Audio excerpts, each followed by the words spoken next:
orderly. Still, there were twice as many journalists as usual and 5 overflow courtrooms so that those extra journalists and spectators could watch the government's case unfold on large screens.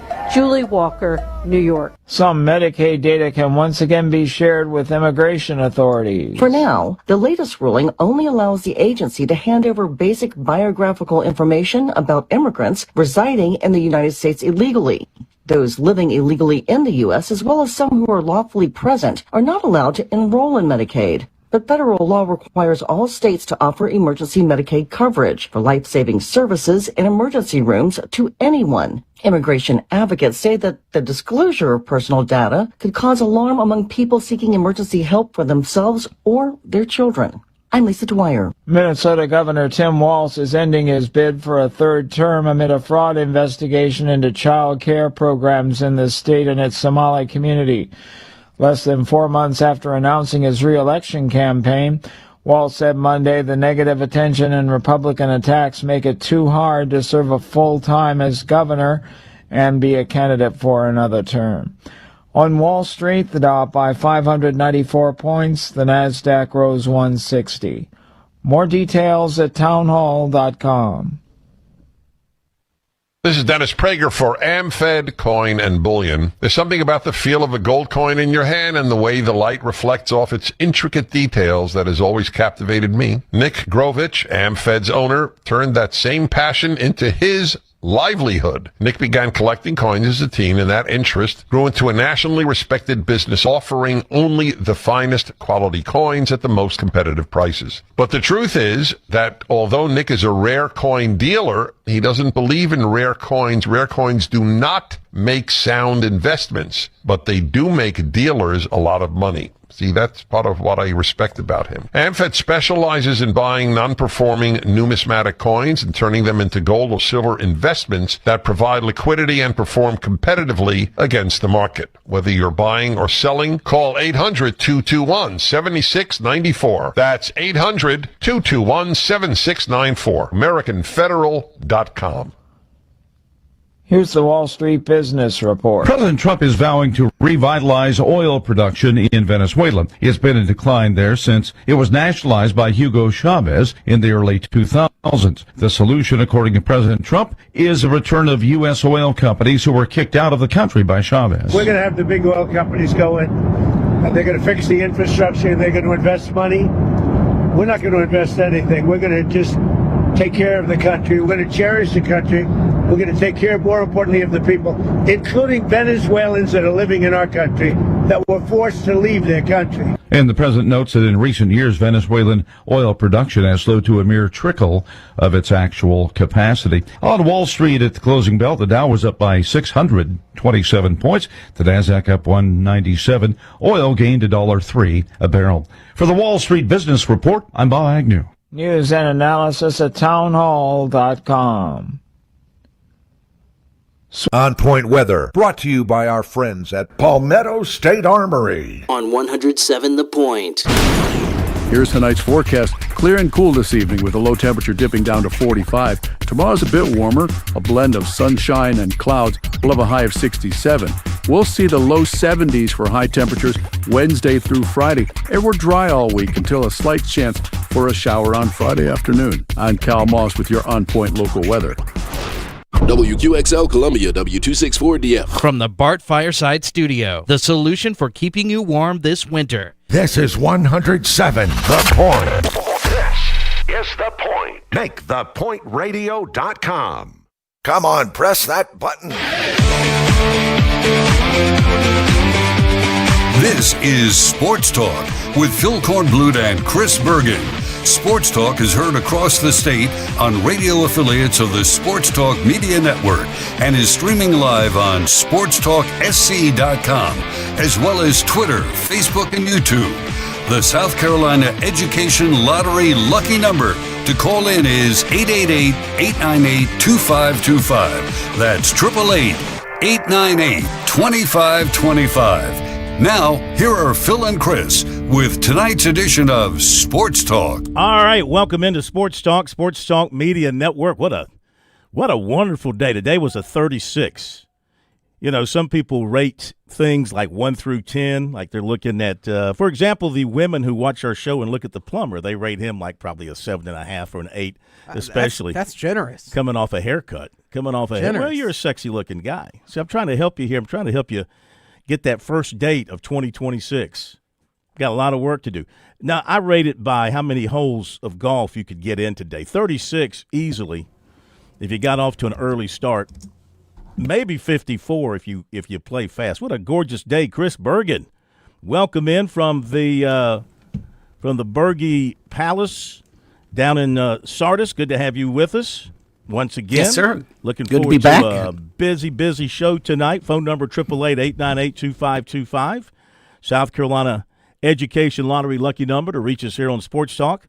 Give us a call. Love to hear from you. And, of course, our text line number brought to you by Larry Lucas Insurance, 803-900-4847.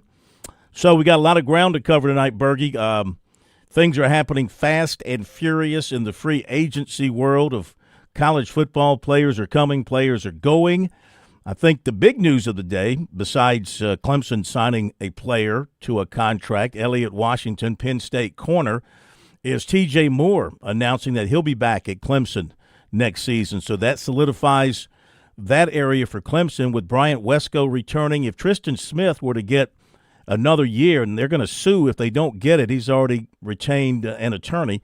If they don't get that year from the NCAA, they'll sue.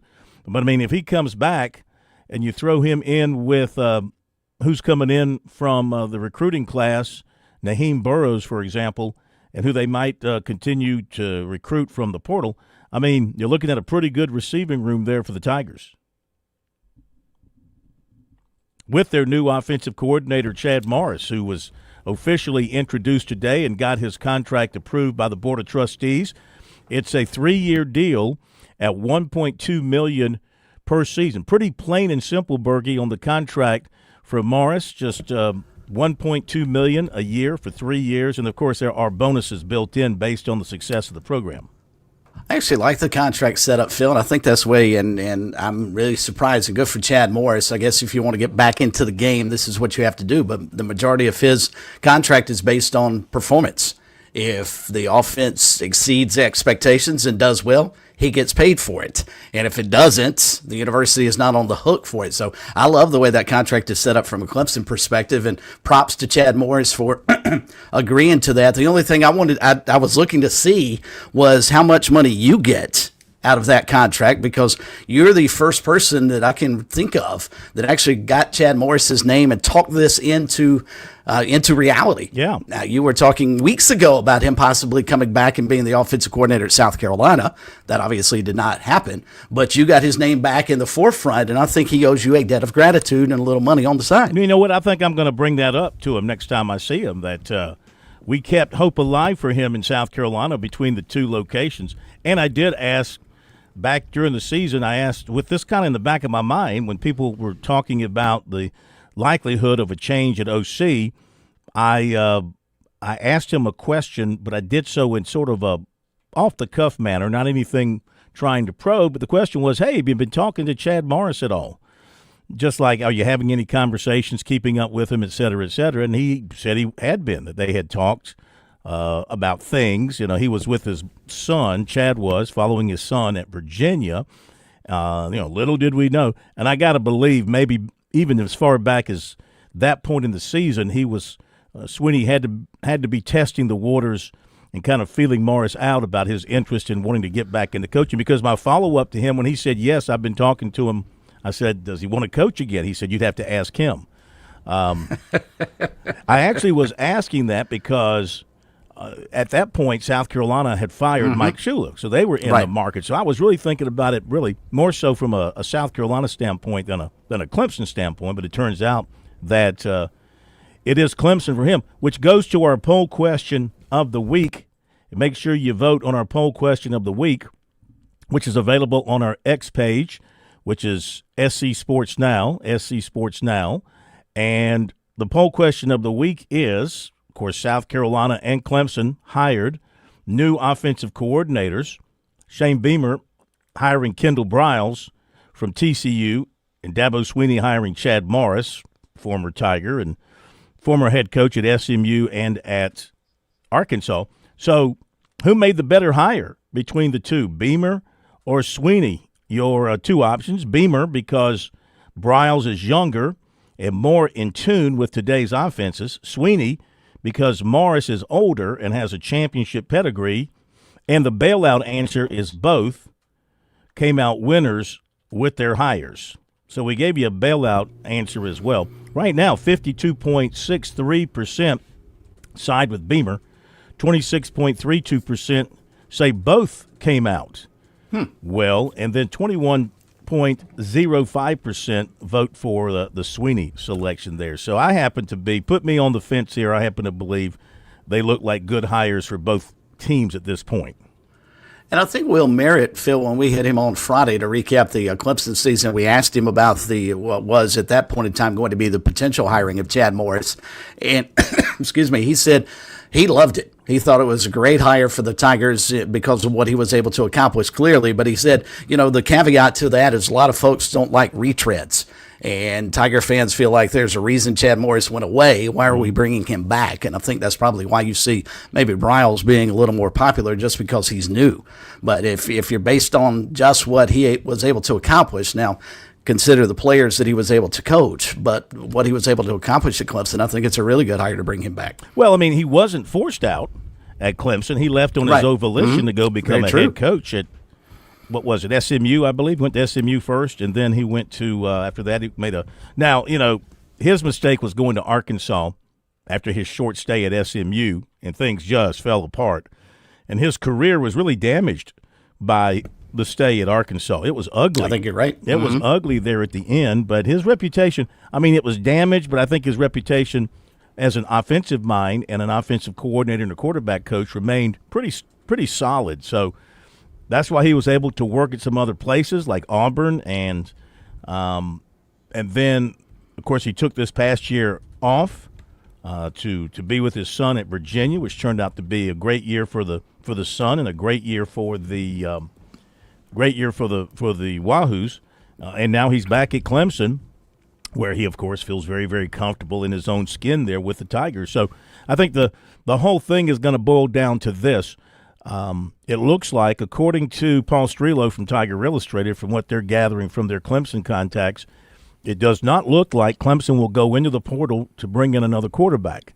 The Dabo Sweeney is happy and confident with who he's got and who's coming in with the high school recruiting. So they seem to be set on Vizina going into the season as number one, and then Chris Denson competing at number two going into the season, and then you've got the two incoming players in the recruiting class. That seems to be the feeling up there right now, and I guess Chad Morris signed off on that. I guess he has to agree with the head man that he feels good about these quarterbacks and he can win with them.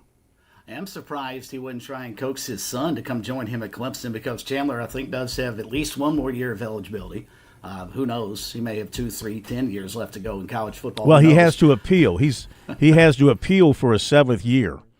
So he'd have to go through the appeals process to get that 7th year. So it's not guaranteed for him right now. But it seems like the NCAA is powerless when it comes to stopping anybody from getting extra years. In fact, what was I reading? I guess it was, let's see here. What was I reading? It was one of these players who is who's just agreed to contract terms with a school, but also needs to have his appeal upheld by the NCAA. He has to get another year. Oh, it's the quarterback at Ole Miss. Yeah. So he's agreed to Trinidad. Yeah, he's agreed to some mega deal with Ole Miss. Millions, they say. Millions. And but he's got to get another year. And so if the NCAA were not to give him another year, he'd have a lawsuit because they'd be denying him the opportunity to make millions of dollars. So, who knows. But it has been a wild couple of days over the weekend, visits taking place, visits getting lined up, visits getting canceled. South Carolina took a receiver from Oklahoma who hasn't played in 2 years, but he's got a lot of promise because he's 6'5", and he can run. And they knew him coming out of high school. They had offered him coming out of high school. So they got him, and then Clemson gets the cornerback from Penn State, who was basically a reserve. He played corner and nickel. Didn't start a whole lot of games in 2 years. He opted out of the bowl game, so he didn't play against Clemson in the Pinstripe Bowl. But they need, they're focusing. See if I can get that out right. They are focusing on improving their secondary, and they've got some guys coming in for visits, safeties, corners coming in for visits. South Carolina's got some offensive linemen who have been in, who are coming in. Yeah, that has got to be that's got to be the key focus for them, of course. So we got all that to talk about tonight. Plus, I got a little sentimental yesterday. I was watching the Packers JV team play the Vikings. That was truly our JV team. I mean, come on. That was the JV team. I'm okay with that. Didn't win or lose, that game was not going to affect the Packers standing. They were going to be the 7. I'm so happy we're going to Chicago. Thank you, Detroit. Even though, let me think. I don't think it mattered because didn't Washington beat Philly, so it was going to be Chicago. They did. So the way it worked out, perfect. It's perfect for the Packers. We want to go back to Chicago, okay? So we're going back to Chicago. But my point is, the game was in Minnesota, and they had 2 longtime veterans playing in their last games, a safety and a special team guy and running back, Ham. Is it C.J. Ham? I want to say it's C.J. Ham. And the safety, who's been there a long, long time. Anyway, I just had this thought for those 2 guys in particular, and there's many other players around the NFL, but like the safety had been there for 14 years. And so he was playing his last football game. He was taking off his pads for the last time. And I was wondering what that must feel like to have, certainly he'd been playing football since he was probably 8 or 9 years old, every day of his life until now. And now you got to peel it off for the last time. I thought to myself, who could share that experience with us with absolute knowledge? And, of course, that would be Dr. Rick Sanford, Drick, number 1 draft pick, number 25 in your roster. So at 7:05, he'll join us to talk about what it's like to play that last game at the highest level where you realize it's over. I'm never going to play this sport that I love again. In 7:35, Zach Willis, the coach, will be with us. We're going to talk about what happened in the playoffs over the weekend and, of course, look ahead to the semifinals coming up. So we got that plus all the news to share with you, and we'll be right back. If you're a new parent or grandparent, it might be tough to picture your little ones heading off to college, but it'll be here before you know it. I'm State Treasurer Curtis Loftus. Future Scholar, South Carolina's 529 college savings plan, makes it easy to start saving for a child's future education right now. You can start with any amount. Contributions are tax deductible and earnings grow tax free. Discover the smart, easy way to save for college today at futurescholar.com. That's futurescholar.com. Traveling can be the worst, especially when you can't find your favorite show. Well, don't worry. We've got the perfect way to keep up with everything happening in the Palmetto State when you're away from home. Just pull up the Chief Sports app on your mobile device, and you can listen live to Sports Talk. All right, welcome in, everybody. Sports Talk Media Network. So the next time you can't find us on one of our great radio affiliates, just log on to the Chief Sports app, the best way to stay connected with the Sports Talk Media Network. Every lottery ticket purchase keeps education in our state moving forward. In fact, the lottery has raised more than $200 million for state school buses to get our students to school safely every day. Then, the lottery helps those students go even further in their education by funding the Life, Hope, and Palmetto Fellow Scholarships. So remember, when you play the lottery, you're keeping South Carolina students on the road to success. Learn more at sceducationlottery.com/betteryou.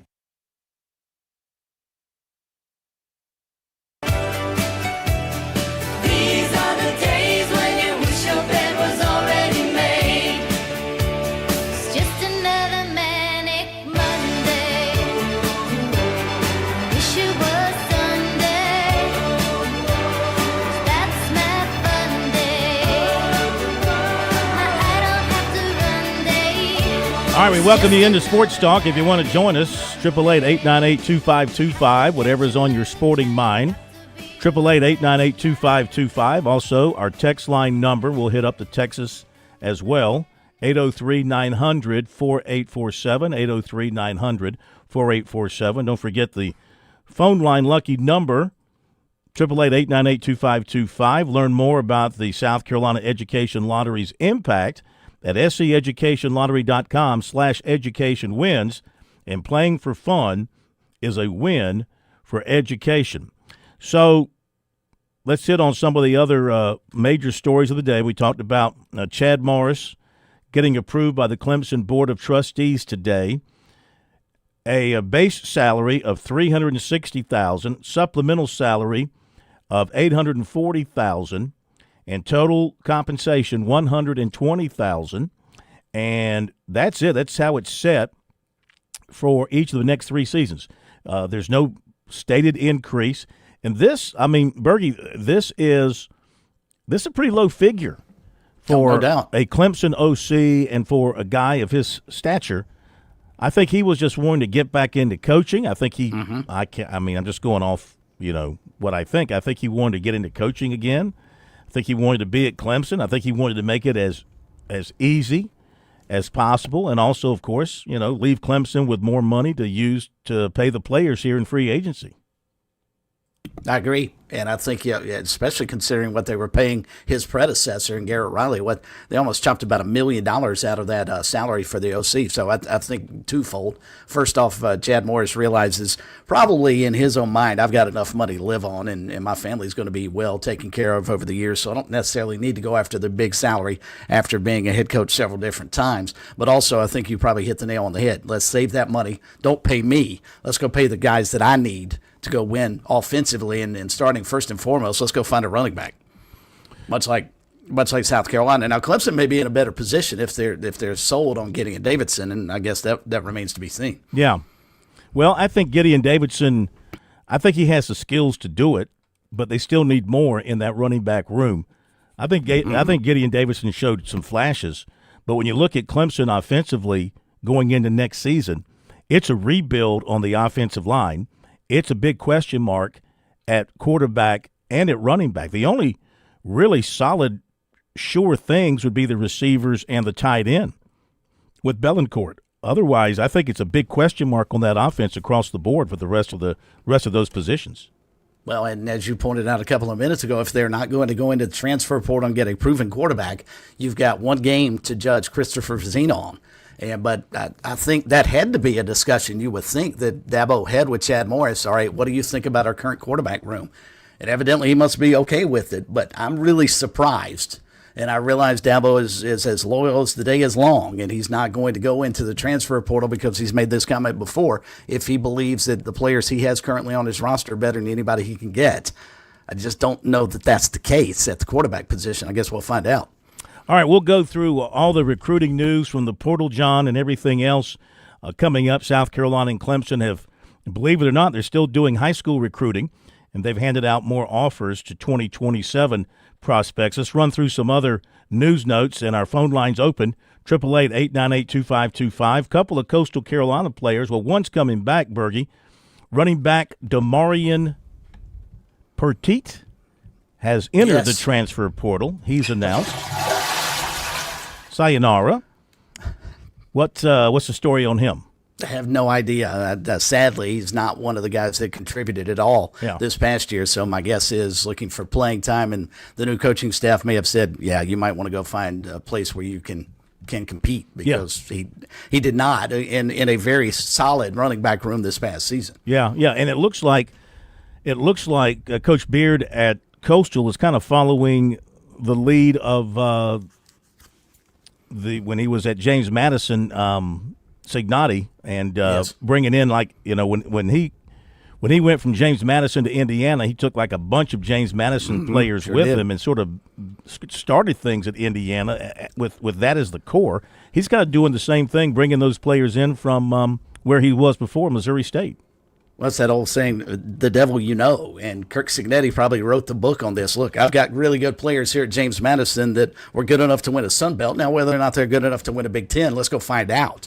And I don't think you can argue at all with what he has done in 2 seasons building Indiana football into a powerhouse. And I think that's sort of the same script that Ryan Beard has said. These were guys that were really good to me at Missouri State. Let's see if they can do better in better weather against a pretty good conference schedule. Pretty amazing how good Indiana looked against Alabama. I wouldn't have in 100 years thought that they would beat Alabama that way. Could they have won the game? Yeah, with a field goal at the end or a turnover, but not by just complete and total domination like that. Just did not see that coming. Identity. And that's the one thing I love about it. You can say what you want to, and I'm not a big Kurt Cignetti fan just because of how he acts and reacts and loves to talk about himself. I mean, he's the same guy that says, look, I win, go Google me, you'll find out. Mm-hmm. I mean, there's no lack of confidence on his side. And I guess if you're an Indiana fan, that's exactly what you want to hear out of your head coach. But, Phil, they've got an identity, and their identity is tough-nosed, hard-nosed. Up front, we're going to dominate the line of scrimmage. That's exactly what they did against Alabama. I think I heard earlier today it's the worst bowl loss the Crimson Tide have had since the late 90s. Mm-hmm. I mean, they just don't get beaten like that ever, much less in the postseason. So, I mean, just a really, really impressive effort. And watching Indiana throughout this season and what they've done in the Big Ten and now the first game in the CFP, hard to believe, especially considering they've already beaten Oregon once. And they get another crack at them this week.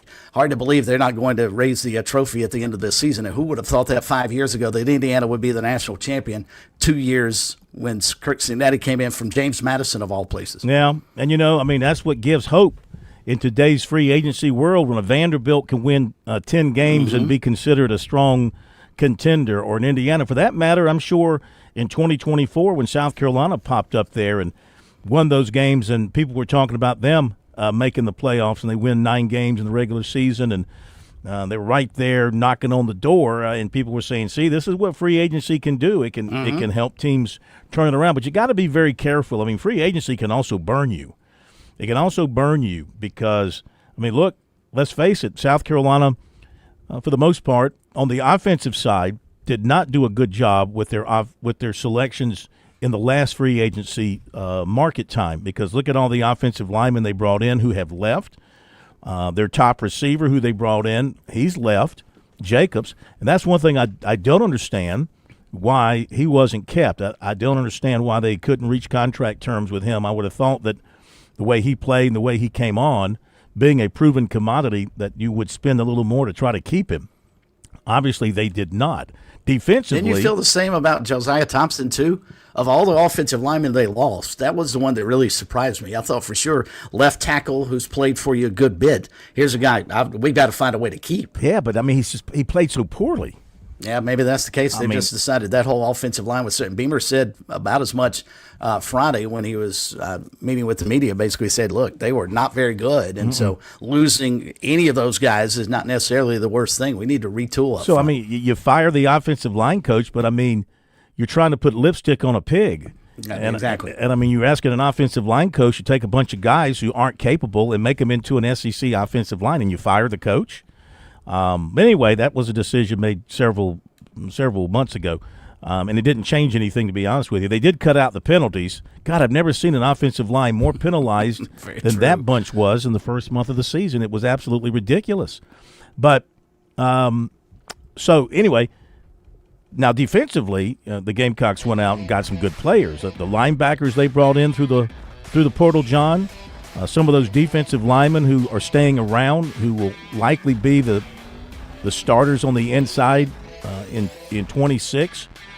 I think they did a pretty good job of scouting and evaluating. But, now Clemson, I think, batted 100. All 3 of the guys they brought in last year in the portal played significant roles. Be right back.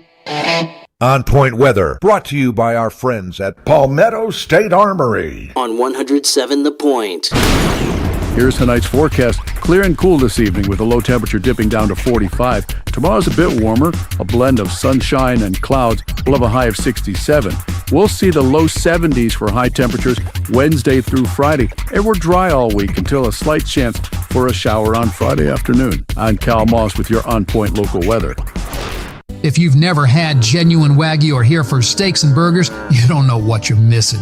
Time to order the best of the best from HandJCattle.com. These are local farmers in Saluda where tradition meets quality. The best quality beef and a discount for Point listeners. Enter keyword The Point as one word and get 10% off, plus free delivery in Lexington and Richland County orders of $50 or more. It's cooked in season over at HandJCattle.com. Come on, you're too slow. Press the button already. With SRN News, I'm Keith Peters in Washington. The U.S. has taken the unprecedented step of dropping the number of vaccines it recommends for every child, leaving other immunizations such as flu shots open to families to choose but without clear guidance. Officials say the overhaul of the federal vaccine schedule announced Monday won't result in any families losing access or insurance coverage for vaccines. A day after the ouster of Venezuela's Nicolas Maduro, President Trump is renewing his calls for an American takeover of the Danish territory of Greenland and is threatening Colombia with military action over its drug trade. Meanwhile, his top diplomat on Sunday declared the communist government in Cuba is in a lot of trouble. On Wall Street, the Dow up by 594 points. More details at srnnews.com. Are you tired of that sinking feeling when the electric bill arrives? Does the phrase peak hours trigger anxiety and a headache? Do you suffer from chronic fatigue of watching your hard-earned money evaporate right into the power grid? You may be suffering from utility pain and anxiety disorder, or UPAD. Symptoms include sweating when running the AC, a fear of turning on lights, and a general feeling of powerlessness over your energy costs. It's time for you to try Solaris from Ken at Broker Solar. Broker Solar isn't a temporary fix, but a lasting solution with cutting-edge solar technology designed to address high energy bills at their source. Many clients have experienced immediate relief from high monthly payments with reports of increased home value and greater financial freedom. Imagine a brighter future for your home and your wallet. Side effects include the freedom to use your appliances when you want and a powerful sense of energy independence. Broker Solar, a brighter outlook for your home and wallet. Call us now, 803-807-7417. That's 807-7417 or online at brokersolar.com. Hey y'all, this is Ted from Flight Deck Restaurant. We'd like to invite you and your family to dine with us. We have a great menu that's sure to please your whole family. We have fresh cooked burgers, big juicy wings, blue plate menu featuring country cooking, oven baked hoagies, fresh crisp salads, authentic Greek food like gyros, souvlaki, and baklava. We also carry 20 different premium cheesecakes and pies. Flight Deck Restaurant also has an arcade with 30 different games like Star Wars, Batman, Skee Ball, Bass Wheel, Pac-Man, Galaga, and so much more. Flight Deck, your favorite family restaurant. Thanks y'all and God bless. Happy New Year! The holidays might be over, but something got stuck around are all those debt payments. If Christmas spending leaves you juggling multiple payments, high interest rates, and a little too much stress, it's time to relax. This January, simplify your finances with a New Year's personal loan from Founders Federal Credit Union. Consolidate debt into one payment with a quick application, a range of loan amounts and excellent service paired with a suite of financial products and services to meet the rest of your needs. Get one payment, often at a lower rate than credit cards. Stop by one of our convenient office locations or visit foundersfcu.com/personal loans to apply for a personal loan today. Relax and start the year right with Founders Federal Credit Union. Membership qualification required. Terms and conditions apply. Happy New Year from Founders Federal Credit Union. When your temperatures swing, your comfort shouldn't. At Sweet Comfort Services, we make sure your system's ready for anything. Get our $99 preventative maintenance, a full inspection and tune-up that keeps your equipment efficient, reliable, and safe. Thinking it's time for an upgrade? We offer estimates on new Goodman and American Standard systems. You'll get honest advice, fair pricing, and expert installation. No gimmicks, no surprises. Call 803-331-8143 or visit sweetcomfortservices.com to schedule today.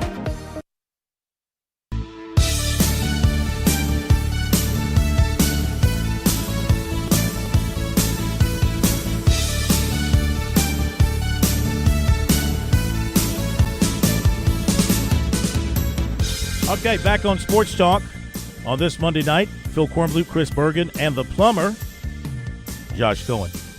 Who would have thought the Panthers would make the playoffs? Yeah, baby. And the Lions would be watching on TV. Enjoy watching on television, Plummer, as the real boys, the real teams, the real programs move on to the playoffs this year. Maybe next year. Maybe next year for the Kittens. You guys will find it into the postseason.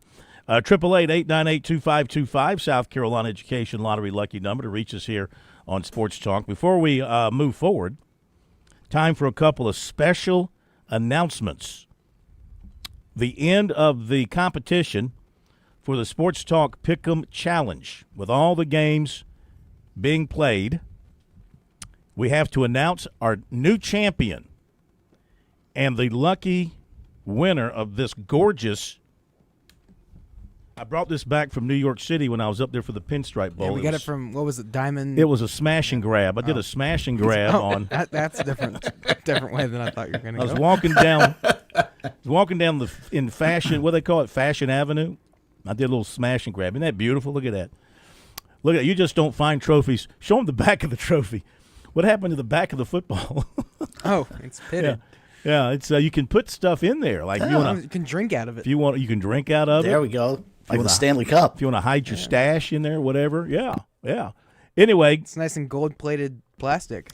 Before we name our winner, let's tell you how things finished up. We'll go from bottom to top. So, for the bowl season, we picked 15 games against the spread, and going 5-10 in bowl season and finishing last, the godfather of sports talk, the Dandy Don Williams, 38-57. He's getting ready for the Masters. I was going to say we may not get him back for the Masters. He may be too embarrassed to come on the program. Finishing next to last. This was a big surprise. Finishing next to last and in bowl season with a record of 6-9 and finishing next to last with a record of 41-64. That would be the landlord, Kevin Cohen. Very surprised about that. Finishing ahead of him next would be the Big Kahuna. Had an off season for the Big Kahuna. 4-11 in bowl season and 42-53. Next, moving on up, the young man who beat his uncle. I know that was the goal because he couldn't hang with anybody else. That would be the Plumber, 43-52 for the Plumber. And for bowl week, he turned in a record of 6-9. 6-9 on bowl week. All right, next up, as we move up the ladder, would be Chris Bergen. Way to go, Bergie. Yay. Yes, sir. 5 below 500. Not solid. But 7-8. May have to fire my OC. 7-8. Yeah, you got to start firing people now. It's not your fault. 7-8 in bowl season. You finished 45-50. Then next ahead of you would be Pat Daniel, Carrot Top, and Pat went 6-9 in bowl season, and he finished at 40. Oh, you guys tied, as a matter of fact. See, and I should get the tiebreaker because I did better in the postseason. I'm going to pull out one of the NFL tiebreakers that somehow magically got the Panthers into the playoffs. I'm going to take one of those as well. I can live with that. So I finished ahead of Pat. As the commissioner, I can live with that. All right, next up on the list would be me. Very disappointing because so much is expected from me. I did have a 9-6 bowl season. I had the best bowl record, I think, of anybody. The Ole Miss pick of yours was solid, and Miami too. Mm-hmm. Ingenious. Both impressive picks. I finished 47-48. Very small loser. But I did not win. I was trying to, of course, capture the internal competition amongst the four of us involved with Sports Talk. Smitty gets that crown. Smitty went 7-8 in bowl season. He finishes 48-47. Now we get to other winners. So Smitty's the first winner, the first one over 500. Then we get to the money coach, Fran Halloran. And the money coach for the bowl season, he went 8-7, so that's good. And he finished up at 49-46. Then we get to the real contenders. He was kind of a contender. Then we get to the real contenders. Dr. Rick Sanford, who was the defending champion, He will have a ceremony at the state capitol. Transfer of power, transfer of trophy. He went 7-8, and he'll finish at 50-45. So he finishes in fourth. So he would be the third runner-up. So if any of the other three ahead of him cannot carry out their duties, next, finishing third, would be I'm So Sexy Without My Shirt, Teddy Hefner. 7-8, 51-44. Very, very solid performance. The runner-up and a former champion from 2 years ago, gentleman Jim Corbett, 8-7 in the bowl season, 52-43 overall. And that only leaves one last contestant. Can you believe it? I think he got off to kind of a slow start. Then he picked up steam. He went 7-8 in the bowl season. He finishes at 54-41. Congratulations to our champion, the one, the only, the bad boy of Sports Talk Radio, Alan Smothers. Incredible. No round of applause. No horns going off. No other production elements to use at this particular point in time that an ace producer should have ready to go. Gotta shoot off fireworks or something. He was something actually paying attention to the show instead of typing a note to his girlfriend. There we go. Congratulations to the bad boy, Alan Smothers. Along with this trophy, you receive an 8x11 glossy of the corn. I'll sign it for you. And we're going to give you free tickets to any Coastal Carolina basketball game that Bergie's calling. And we'll treat you to lunch at Seawell's if you happen to come to town. There we go. Yeah. So congratulations to the bad boy. We'll have to get him on the show and let him crow about his win. Yeah, we need to get him on the last 5 minutes of the program, though, because if we get him on any other time, he will take over the show. This is true. We'd have no more show. Also, while we're handing out congratulations to the South Carolina Sportscaster and Sports Writer of the Year from the National Sports Media Association, as voted on by their peers. On the sportscasting side, it is Reggie Anderson from WLTX. I'm not going to say anything bad about Reggie because this is his moment. I want him to enjoy the moment, so this is his moment. And then the Sports Writer of the Year is Larry Williams from Tiger Illustrated. So congratulations to both. Well-deserved. They both do a great job. They both work extremely hard, and they get the awards for this year. All right, some other things to talk about. Let's see here. With the Cardinals firing their coaching staff, it was pointed out by Scott Eisberg down in Charleston that former Charleston Southern head coach Autry Denson, the running back coach with the Cardinals. So he's looking for a job. Matt Zenitz reported that Clemson is going to hire one of its former players, Kariko Wright. He doesn't say for what position. I have not seen the Clemson websites jump on this story yet. Maybe it's going to be from an analyst standpoint or a support standpoint. He was the Delaware defensive pass game coordinator and cornerbacks coach. So maybe he's going to work with Mike Reed with the Clemson corners as the Tigers try to improve that secondary by, of course, they've already fired their safeties coach in Mickey Kahn. It looks like they're going to have Thomas Allen take over more of a role back there, and also Nolan Turner, a former player, getting more responsibility working with the secondary. But I don't know if Sweeney's going to promote Thomas Allen to the title of safeties coach or just what he's going to do, but he hasn't announced anything yet. This is good for the SEC, for the ACC, and that is that Louisville running back Isaac Brown will return for next season. This is from Jody Demling, who covers Louisville for the Cardinal Authority. He's a great running back. Yes. Apparently turned down offers from several other big-time programs, so that's a big pickup for Jeff Brom, or I guess you'd call it a save, not a pickup. That's a great save. Now, this story's kind of interesting. This happened over the weekend. Clemson defensive tackle Champ Thompson. So Tiger Illustrated reported that Thompson had submitted his papers with the intent to transfer. The player, and this was all reported by Tiger Illustrated, they didn't hide from anything.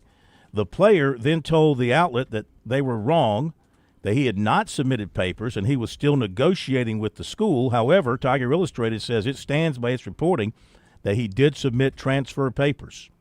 So make of that what you will. I mean, I know Clemson, considering what they've lost on the defensive line, would certainly like to keep him, I would think, if they can get the deal worked out, whatever that deal happens to be. So I just thought that was kind of an interesting back and forth there between a Clemson player and a Clemson website. Well, I think it's funny, too, because I would assume, as solid as Tiger Illustrated is, they actually saw the paperwork, don't you think, in the transfer portal? Well, they seem really adamant about the fact that he submitted the paperwork. Right. So, I mean, lead me to believe they actually saw it or had pretty good idea that it was in there before they would report something like that. They are certainly sticking to their story. All right, and let's see what else I want to mention here before we hit the break. We're going to come back with recruiting after the break and give ourselves plenty of time to go through everything from a recruiting standpoint, because there's been a lot of movement all over the place. I did a look at – I wanted to check and see what the attendance figures looked like for the quarterfinal bowl games. So – and just to see, how much the stadiums were filled up. The Rose Bowl had 90,278. It holds 92,000 plus. The Sugar Bowl, and this is the announced attendance for each of these games in the official post-game stats. The Sugar Bowl, 68,371. The stadium seats 73,000 plus. The Orange Bowl, 65,021 in a stadium that holds about 65,000. And the Cotton Bowl, 71,323 in a stadium that holds 80,000. So not bad. That's not bad overall attendance, I would say, for those bowl games. No, I would agree. And I think you're going to find out part of the reason the Rose Bowl was as full as it was. I mean, Indiana fans have never seen anything quite like this. Yeah. So they're going to follow their team wherever they go. I mean, they could go play a game on the moon right now, and I think fans would find a way to get up there to watch them, because this may be a once-in-a-lifetime experience for them. Oh, absolutely. And to go to the Rose Bowl, and, yeah, absolutely. All right, let's go to the break, and we'll come back and dive into recruiting news today. And we got Rick Sanford coming up. We got Zach Willis coming up. A little bit from Brad Brownell we hope to get in. As how about the Tiger basketball team? 2-0. It's the first time in their history that they have gone on the road to open ACC play, 2 games to open the season, the ACC season on the road, and they won them both. Brad Brownell's getting it done, but got a good SMU team coming to Little John on Wednesday night. Be back in a moment.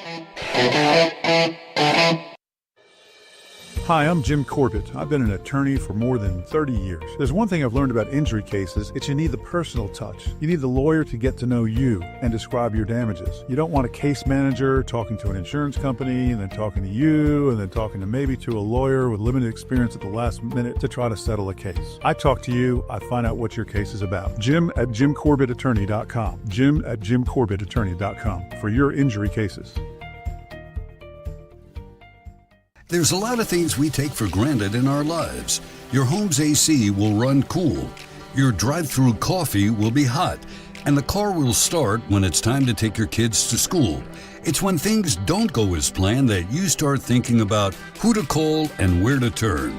The good thing is, you can prepare for life's most difficult days by calling the Larry Lucas Agency today. Larry is a State Farm agent that has been taking care of people across South Carolina for more than 2 decades. You probably have insurance, but switching is easy, and bundling can save you hundreds or more. Most importantly, the Larry Lucas Agency can help you choose the protection you want at the price you want. All backed by South Carolina's #1 home and auto insurance company. Visit LarryLucasAgency.com today or give Larry a call at 803-799-1998. Like a good neighbor, Larry Lucas State Farm is there. Touchstone Energy cooperative members save more on electricity, and members save more on insurance, groceries, healthcare, restaurants, travel, concerts, and sporting events through Co-op Connections. Touchstone Energy is an alliance of the member-owned electric cooperatives, and as a member, the power is yours. Experience the power of co-op membership with Touchstone Energy and find out how much you can save on electricity and a whole lot more at touchstoneenergy.com. The Sports Talk Recruiting Report is sponsored by Seawell's Catering.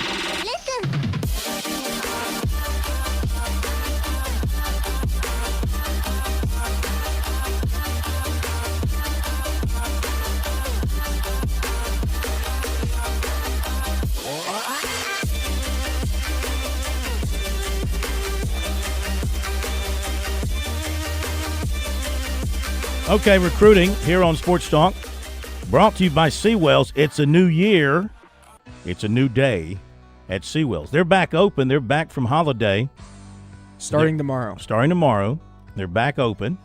And we don't have the menu yet. They're making their plans on the menu right now, I'm sure. Hard to just throw a menu together. I don't know about you. I just can't throw a menu together lickety-split, you know. So Seawells, they take their time. They plan this out, you know. Then they got to make sure they have the right recipes for everything.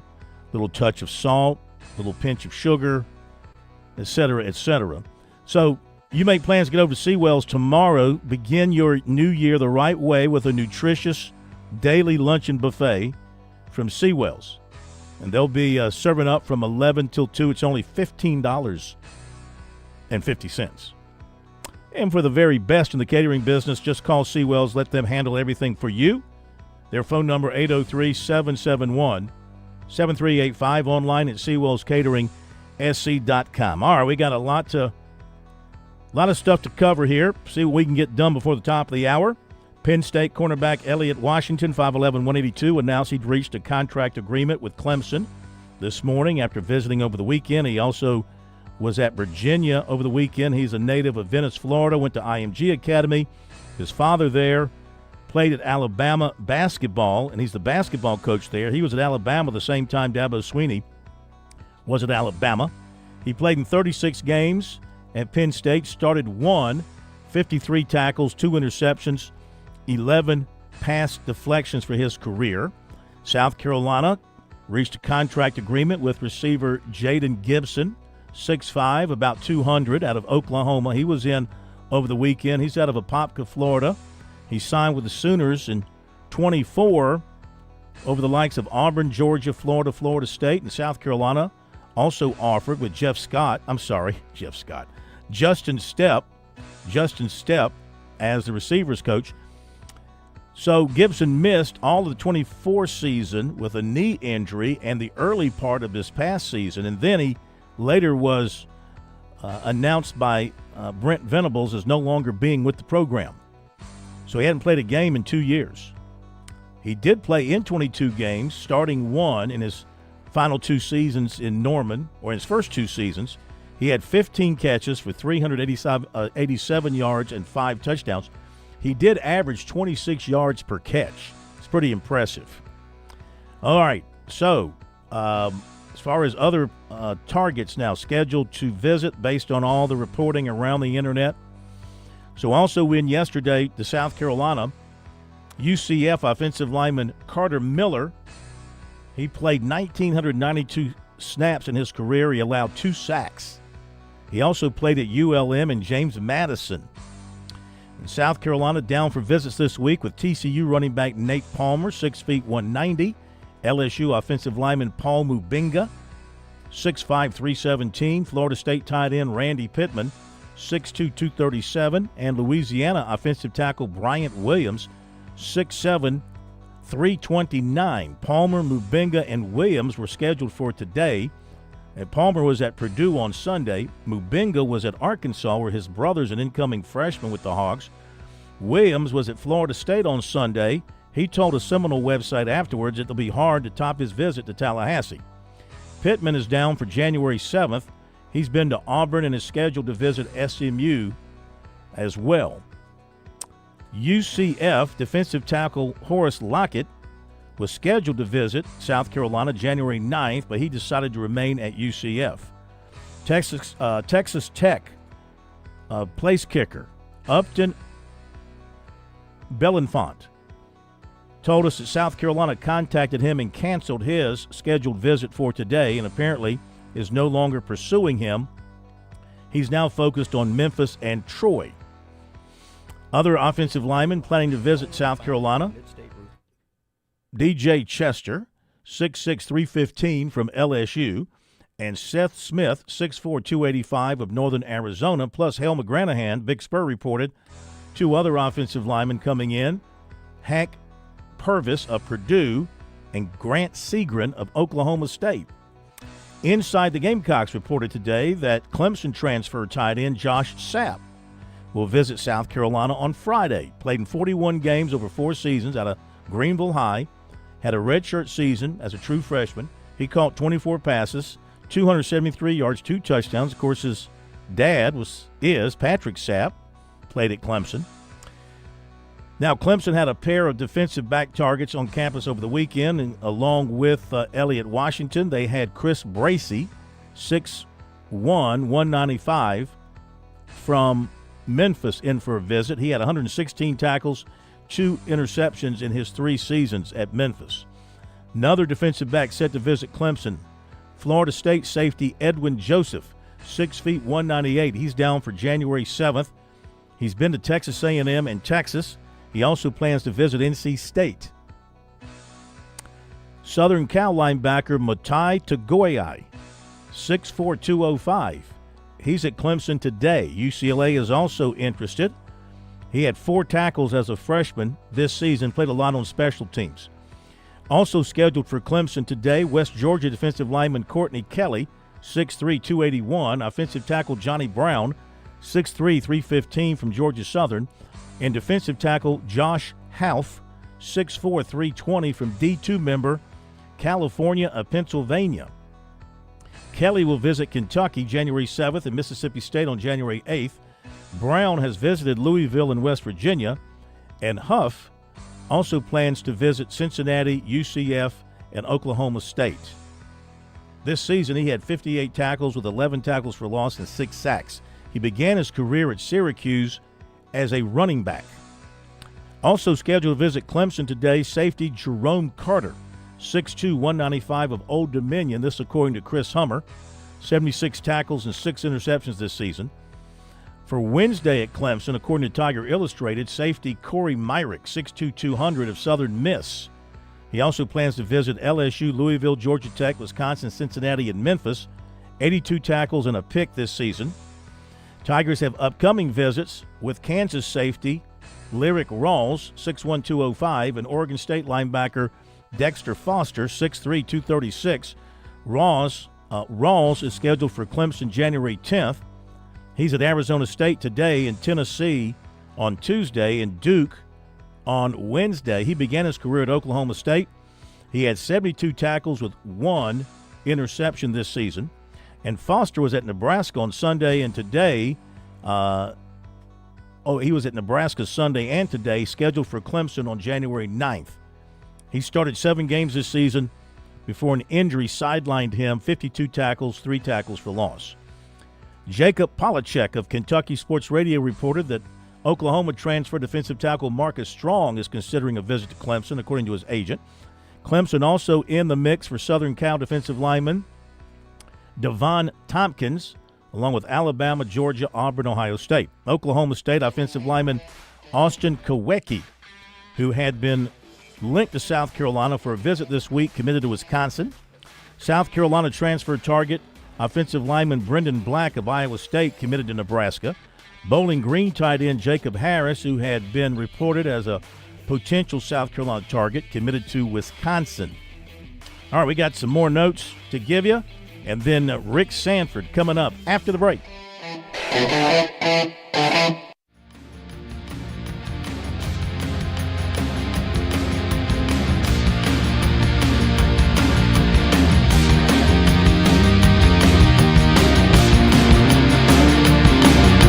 WQXL Columbia, W264DF. From the Bart Fireside Studio, the solution for keeping you warm this winter. This is 107 The Point. News this hour from Town Hall. I'm Keith Peters in Washington. At a UN Security Council meeting today, U.S. Envoy Mike Waltz defended this weekend's U.S. operations in Venezuela. If the UN and the United Nations in this body confers legitimacy on an illegitimate narco-terrorist and the same treatment in this charter of a democratically elected president or head of state, what kind of organization is this? Meanwhile, nearby in New York, deposed strongman Nicolas Maduro was making his first appearance in an American courtroom on narco-terrorism charges the Trump administration used to justify capturing him and bringing him to New York. Defense Secretary Pete Hegseth is censuring Democratic Senator Mark Kelly of Arizona. White House correspondent Greg Clugston reports. In November, Kelly joined 5 other lawmakers in a video that called on troops to uphold the Constitution and not follow illegal orders. Defense Secretary Hegseth said the censure was a necessary step toward proceedings that could result in a demotion from Kelly's retired rank of captain. Kelly responded by calling the move outrageous and wrong. The senator said it sends the message to every single retired service member that if they say something Hegseth or Donald Trump doesn't like, they will come after them the same way. Greg Clugston, Washington. A man who broke windows at Vice President J.D. Vance's Ohio home and caused other property damage was detained early Monday, according to the Secret Service. The man was detained shortly after midnight after Secret Service agents assigned to Vance's home east of downtown Cincinnati discovered the break-in. More on these stories at townhall.com. The following is not an actor, but a real-life story from Trinity Debt Management. My debt problem started probably about 2016. I needed my life to change financially. I called Trinity and I ended up joining based on high credit card bills and high interest rate. And my counselor at Trinity has been great, and Trinity has been helping me to get on the right path of paying off these credit card bills, bringing down the interest rate. They have consolidated my bills into one low monthly payment. And now I am finally getting out of credit card debt. So I just want to say thank you, Trinity, for showing me a better and greater path. If you're in debt and you need help, call Trinity at 1-800-990-6976. My name is Sharon, and soon I will be debt-free for keeps. 1-800-990-6976. Oil gives stocks a big boost. I'm Seth Sutel, and this is the AP Markets Report. Stocks closed higher on Wall Street, led by energy companies and banks. The S&P 500 rose 0.6% Monday. The Dow Jones Industrial Average climbed 594 points. That's about 1.2%. The Nasdaq Composite added 0.7%. Crude oil prices rose after U.S. forces captured Venezuelan President Nicolas Maduro in a weekend raid. Shares of energy companies rose sharply after President Donald Trump floated a plan for U.S. oil companies to help rebuild Venezuela's oil industry. Seth Sutel, New York. Boston Dynamics has publicly demonstrated its humanoid robot Atlas for the first time at the CES Tech Showcase. The life-size robot walked and waved to the crowd, marking a significant step to build human-like robots. News and analysis at townhall.com. From Washington, I'm Keith Peters. There's On Point Weather, brought to you by our friends at Palmetto State Armory. On 107 The Point. Here's tonight's forecast. Clear and cool this evening with a low temperature dipping down to 45. Tomorrow's a bit warmer, a blend of sunshine and clouds. We'll have a high of 67. We'll see the low 70s for high temperatures Wednesday through Friday. And we're dry all week until a slight chance for a shower on Friday afternoon. I'm Cal Moss with your On Point local weather. WQXL Columbia, W264DF. From the Bart Fireside Studio, the solution for keeping you warm this winter. This is 107 The Point. This is The Point. Make thepointradio.com.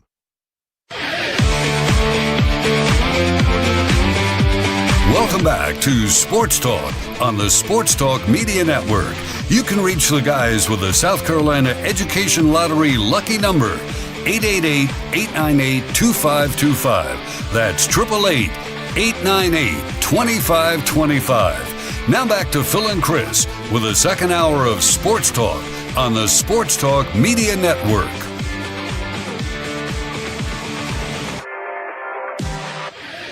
All right, back we are, Sports Talk Media Network, here on this Monday night. Dr. Rick Sanford coming up in just a moment. Phil Kornblut, Chris Bergen, the plumber, all together on this first Monday of the new year. Hope you had a happy new year. So let me wrap up the recruiting notes here, and then Dr. Rick will be joining us. I think we've got an interesting conversation to have with him. So back to Clemson. As we were running through some Clemson notes, Rivals reported that Auburn cornerback Donovan Starr will visit Clemson tomorrow. Pretty significant. Florida defensive tackle Jason Jenkins, who was linked to Clemson in some early recruiting network reporting, but who wasn't pursued, committed to Mississippi State. Former Clemson safety Khalil Barnes going to Georgia. He's from right there near Athens. Former South Carolina tight end Michael Smith transferring to Syracuse. Former USC offensive guard Nick Sharp is going to visit Michigan State today. Former USC receiver Vandrevius Jacobs was at Miami on Saturday. Again, that's one I find hard to understand, South Carolina letting him walk, but there's reasons, I guess. Former USC offensive lineman, how about this? Trevon Baugh has committed to Texas A&M. Florida defensive end Justin Boone out of Sumter High headed to Wisconsin. Boston College running back Turbo Richard out of Northwestern. Is he the greatest ever from Northwestern? Transferring to Indiana. Former South Carolina linebacker Wendell Gregory expected to transfer to Texas Tech from Oklahoma State. That would make him 3 for 3. 3 years, 3 colleges. Can he make it 5 for 5? Former USC walk-on receiver Amazon Littlejohn going to Western Michigan. Former USC tight end Connor Cox is leaving North Carolina. Former Clemson receiver Troy Stellato is leaving Kentucky. Blythewood native defensive tackle Sterling Sanders is leaving Boston College. Charleston Southern offensive lineman Andrew Threet committed to North Carolina. Missouri State freshman tight end Jackson Cole, 6'5", 235, headed to Coastal Carolina. Former Furman receiver Jakeith Jackson headed to East Carolina. Somerville native and East Carolina transfer receiver Yannick Smith headed to SMU. Former Coastal Carolina offensive lineman Nick DeGrand. Or is it DeGrande? Nick DeGrand or Nick DeGrande? Headed to Duke. More Missouri State players headed to Coastal Carolina with the coaching change. Defensive tackle Desmond Barnes. Linebacker Braxton Starnes. Quarterback Deuce Bailey. And long snapper Mitch Weisenborn. Furman receiver Kerry King is transferring as a grad student. He spent 5 seasons at East Carolina. Now some high school notes. Irmo defensive end Jaden Bryant announced Saturday a commitment to LSU.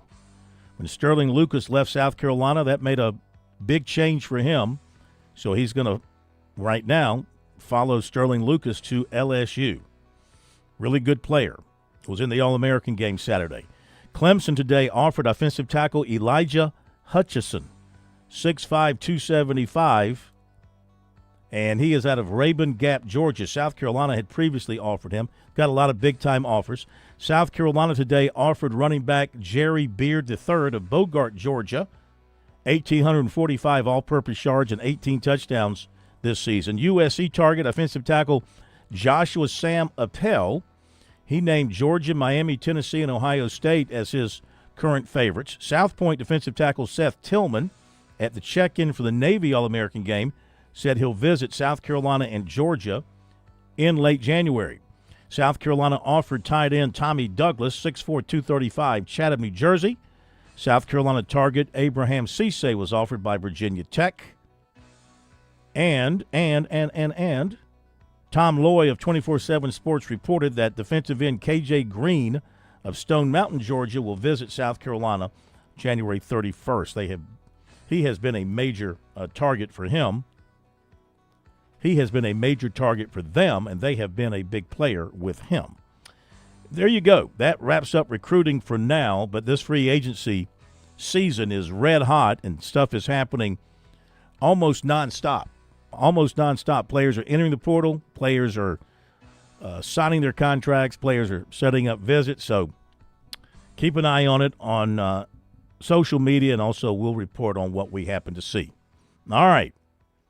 So I'm watching football yesterday. I'm watching Minnesota play the Packers B team.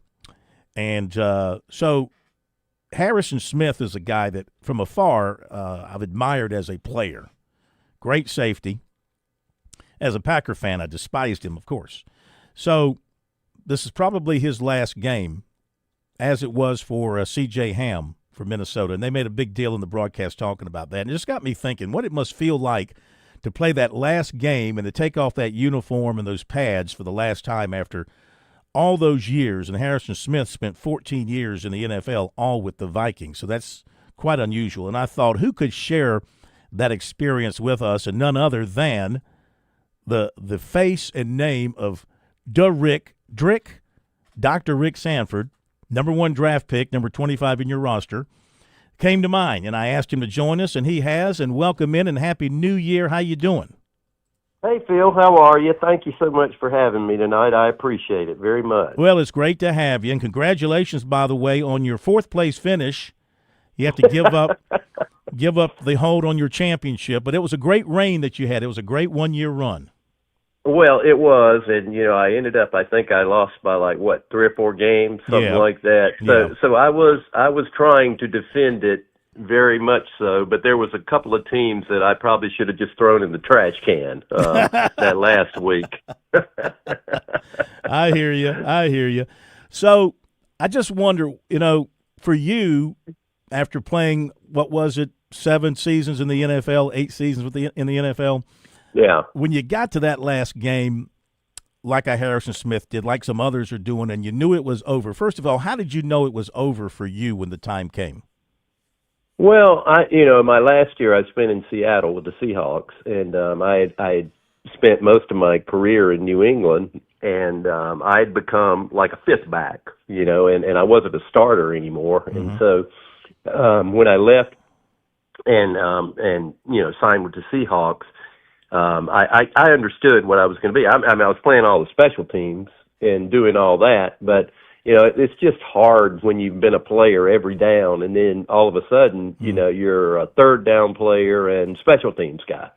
Well, it was for me. I guess a lot of guys could adjust to it, and I think if I probably would have been a little more mature, I probably could have adjusted to it a little bit better, and probably, quite honestly, Phil, I probably could have played 3 or 4 more years. Mm-hmm. But I just decided, hey, look, I told my mother, I'll never forget this, when I signed my contract with New England as a rookie, I told my mom, I said, Mom, I'm just going to tell you right now, and I mean this with all my heart, I said, when this thing becomes a business, I'm getting out. Yeah. So, and that's basically what it had become to me. I mean, after 7 years, I'd been on the road. I'd been to about every city, and I'd played in every stadium pretty much, and and played every team in the NFL, and it had just gotten to become, more of a business than it was a love for the game, and so I just didn't think that was going to be in my best interest to just try to hang on. Although I look at it now, I could have got a lot more pension money out of it.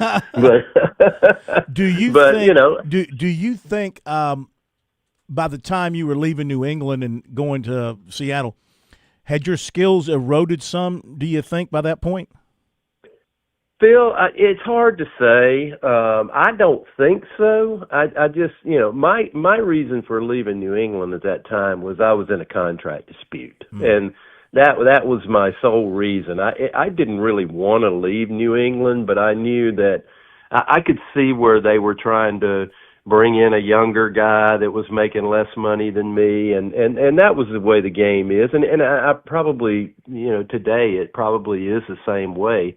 as it was then. Once they can find a guy that they can do, 4/5 of what you can do and pay them a whole lot less, then, you're going to be moving on. So that's why I encourage all the players, when you're in your prime, get all the money you can, because eventually there's a reason for that NFL logo. It's called Not for Long. Yeah, absolutely. So on the day of your last game, was it home or away? Your last Well, NFL I was game? in Seattle. And we were playing the Rams. And and I remember the last time I walked off the field, and it was I literally cried. I mean, I really did. I was literally crying coming off the field because I knew it was over. Although Chuck Knox, who was our coach, and I talked to Chuck the next day, and Chuck said, "Why don't you come back next year? We could use you. You could play. You can still play." Yeah. And I told him, I said, "Chuck, if I can't be a starter anymore, I don't think I want to do it, because I had other plans. I was going to go to chiropractic school. I was going to do some other things and so I just decided it was time. And as a player, you kind of know. I mean, you do. Even if your skills haven't eroded, you can see where the organization is kind of heading. And so I kind of sense that, hey, I've had a good run. I started when I was 6 years old, and I made it up to about 30. And, 24, 25 years of football is a lot of football. Yeah. But, the professional football is a grind. It is a grind. People don't have any idea, what these kids go through nowadays, and these men, basically, as that's what they are, go through. And it's just such a grind that it wears on you after 5, 6, 7 years. That's why I marvel at guys that can play 12, 13 years in that sport. Why did you cry? Were you crying because it was and you knew the career was over? Was it a crying of relief? Why were you emotional at that point? Well, I was emotional because I knew when I walked off that field, Phil, I'll never forget it. It was on a punt, and we had covered the punt, and I was walking off the field, and it was like I had this epiphany. It's like, good gosh, think of all the work you've put into this sport, And I just thought to myself, I said, I just can't believe it. I can't believe it's coming to an end. This is the last time that I'm going to, and I just never forget just looking up at the crowd in the Kingdome and thinking, we had a sellout crowd, and I just remember looking up and thinking, I'll never really experience this again. It's certainly not as a player. And so it was just so heartbreaking and heart-wrenching that I just, it was so emotional, because I guess I just thought more about all the time that I had spent and all the training, the work, the mental, physical, emotional toil that it takes on a player. And it just all came to a head all at once. And you just kind of, like I said, you just kind of know when it's time. The smart guys know. They just know, hey, look, you've had a great run. Get out now while you're somewhat healthy, and move on. I mean, and that's part of it. And I do think the league does a really a much better job now than when I came out in terms of transitioning players into a second life, because that basically is what it is. It's a second life. Well, I'm sorry that neither me nor Bergie or Smitty were there to put an arm around you as you were walking. did anybody put an arm around you, a coach or teammate, or anybody try to console you? I do think there was a coach. We had our special teams coach, Rusty Tillman, came over to me, and I just remember my DB coach, they grabbed me and they said, "Man, you have had a super career. Mm-hmm. It's been amazing for you, and we're going to support you any way we can." And man, they were great. I mean, the Seahawks were great. I mean, they were great. New England was always great, other than the contract deal. Yeah.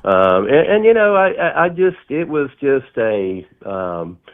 You just realize that all the time you spend, and then you just think for that split, 2 minutes, it's over. Mm-hmm. It's just over.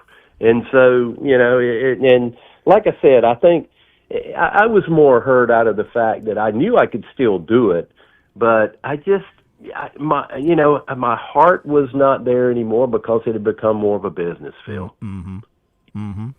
Rick Sanford with us, number 25 in your program, certainly still number one in our hearts here on Sports Talk. And Rick, you talked about the emotions of playing in your last game. You kind of saw it coming because you could watch the clock tick down and see the game was about to end. I always think of basketball players, a three-pointer in the NCAA tournament, the finality of a loss right there, the season's over.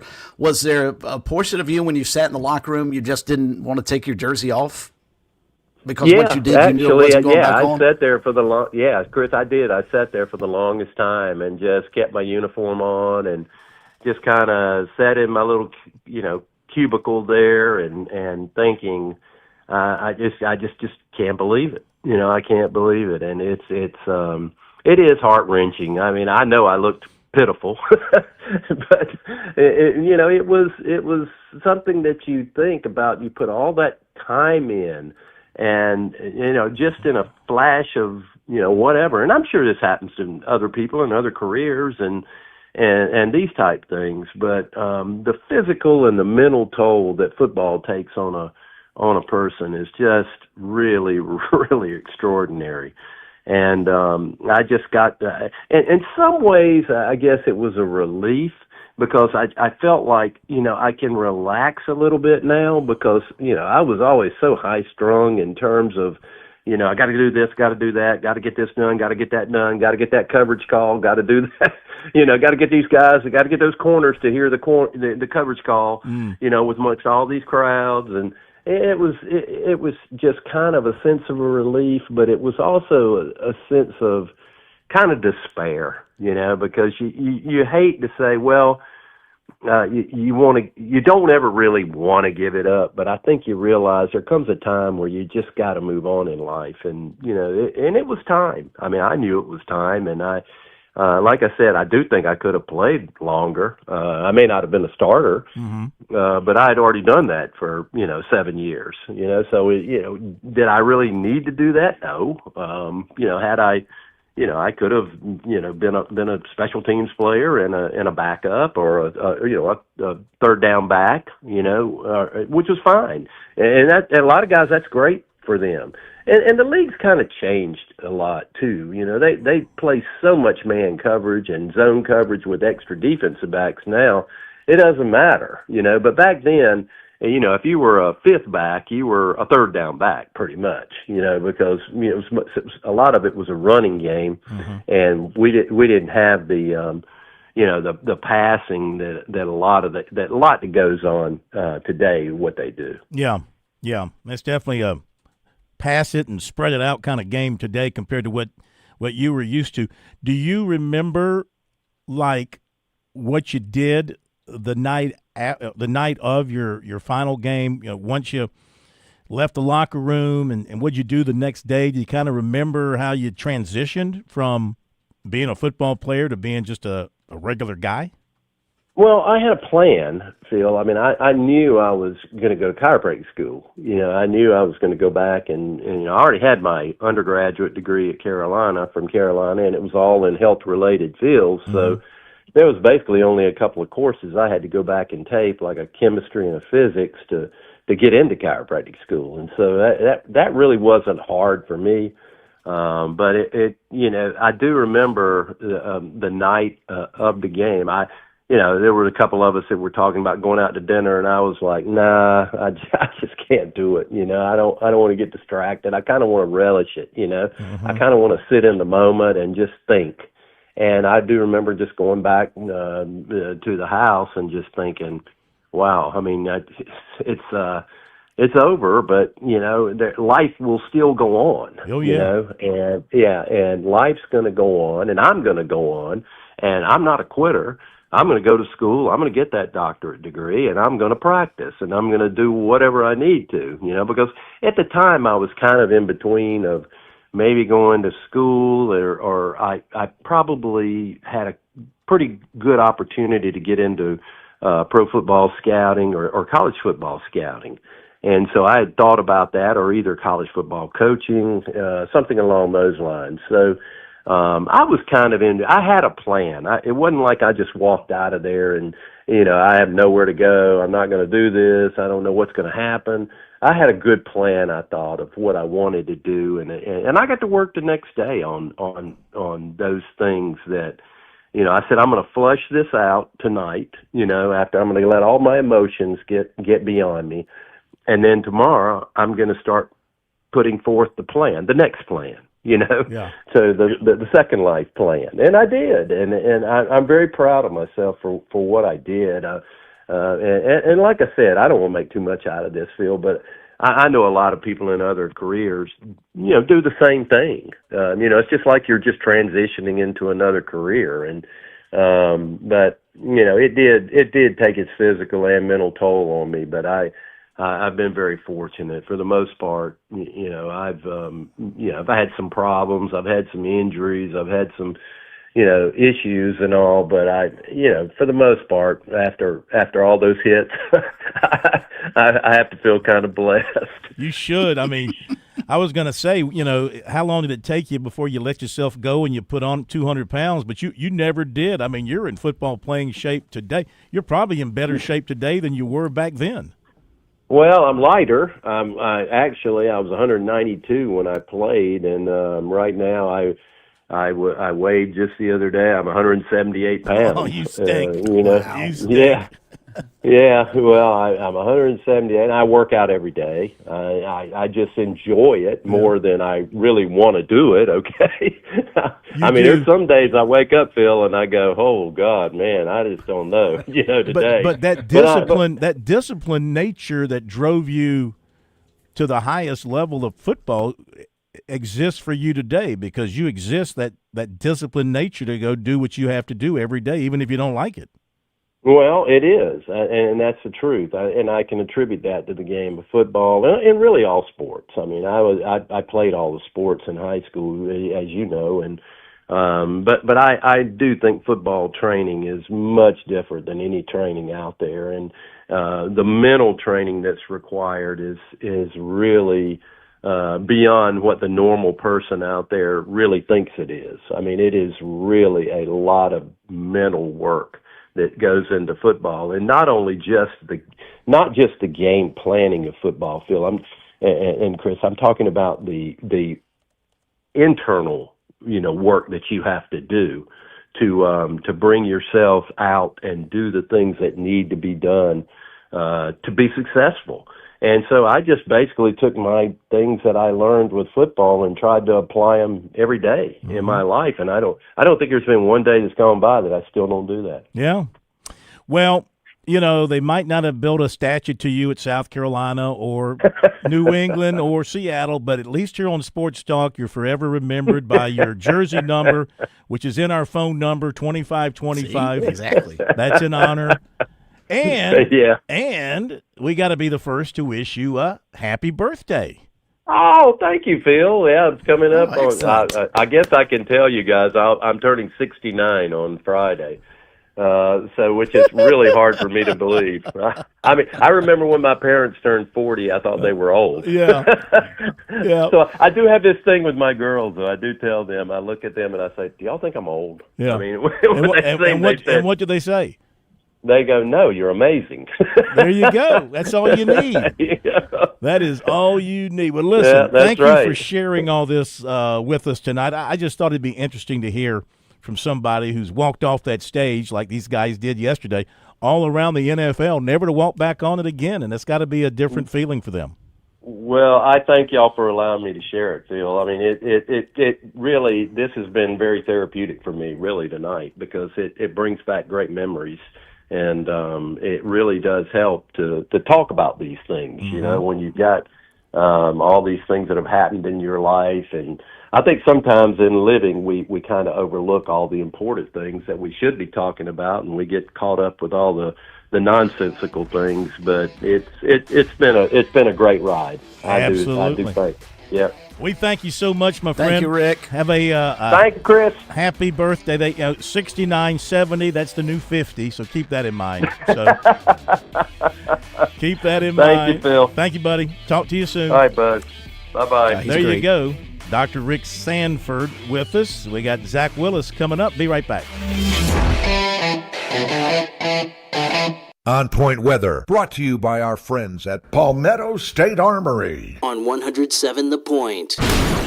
Here's tonight's forecast. Clear and cool this evening with a low temperature dipping down to 45. Tomorrow's a bit warmer, a blend of sunshine and clouds. We'll have a high of 67.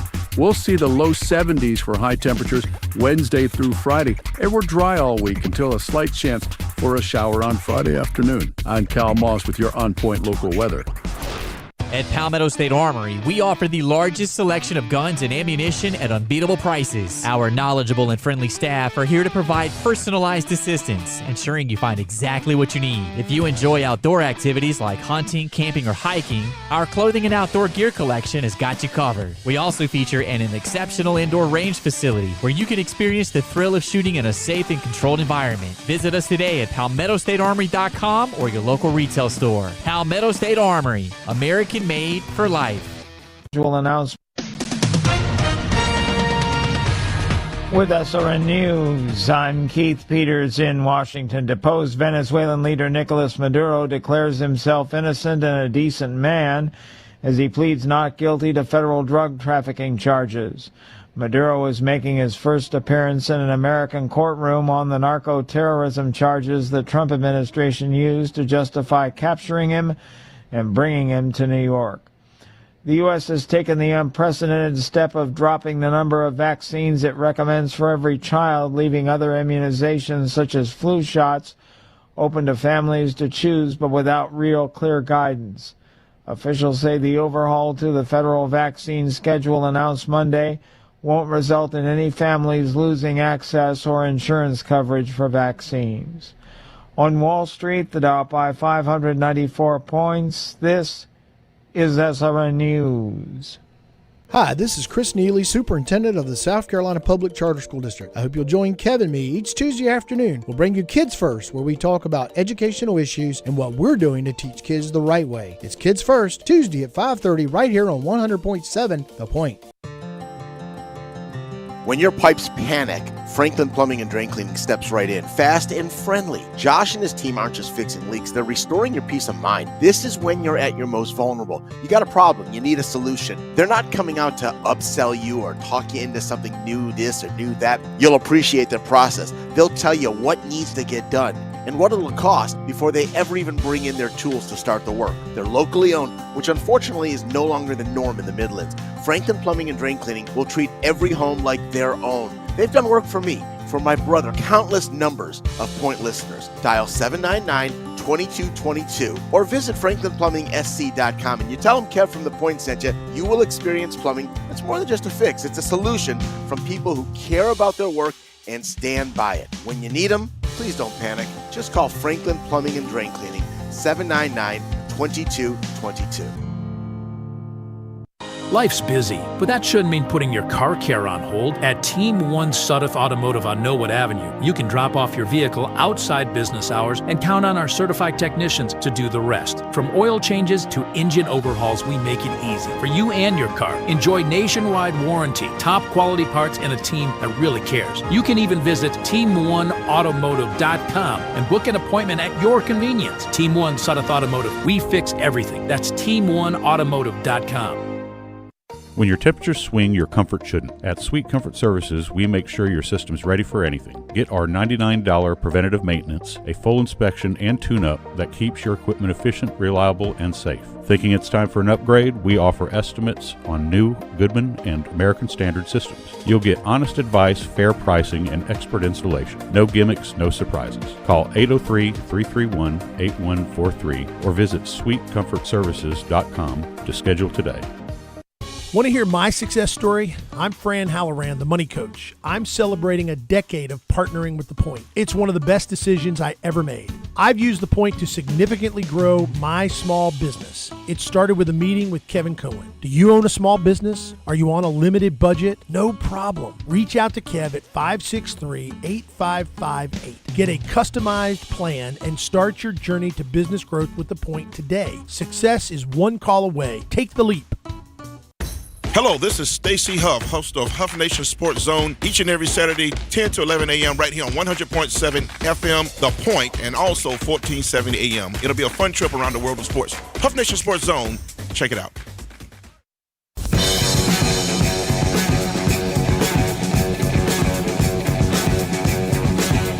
Now, First and 10 with Zach Willis on the Sports Talk Media Network.